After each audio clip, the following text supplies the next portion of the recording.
el primer piso, que para el siglo XVIII era un lujo excepcional, y teóricamente este palacio que vemos tenía que terminar el malecón del palacio, pero después este edificio verde que vemos ahora a la derecha se añadió entre el Palacio de Mármoles y el puente. Y así todos los palacios del malecón de Palacio se terminaron con otro palacio que tiene un nombre un poco triste. Se llama Palacio de Servidumbre, porque aquí había pabellones de servicios, lavanderías, cocinas, cosas por el estilo, que estaban al lado de palacios de nobleza, y pues no era todo de lujo, el otro lado también está representado.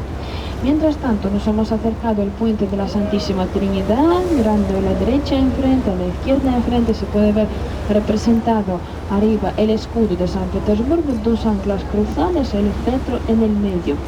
Este puente que vemos se llama de la Santísima Trinidad, es el tercer puente en la historia de San Petersburgo entre puentes provisionales.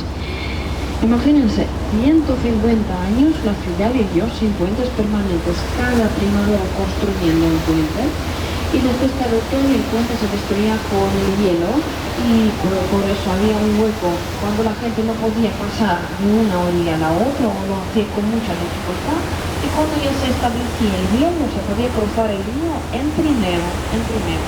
El primer puente es el puente más cercano a la desembocadura del río Neva al mar.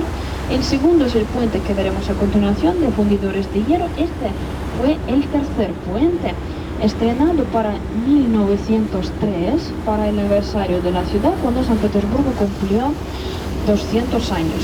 Si miramos a la izquierda se puede ver la cúpula doradita de la iglesia que marca el lugar de la primera iglesia de San Petersburgo, la de la Santísima Trinidad. Es esta la iglesia que dio el nombre al puente. Para construir este puente se convocó un concurso grande en el que participaron varias compañías rusas, varias francesas, una compañía española, otra búlgara y varias más.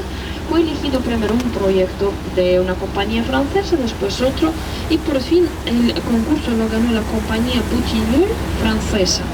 Es curioso que en este concurso participó también la compañía DF.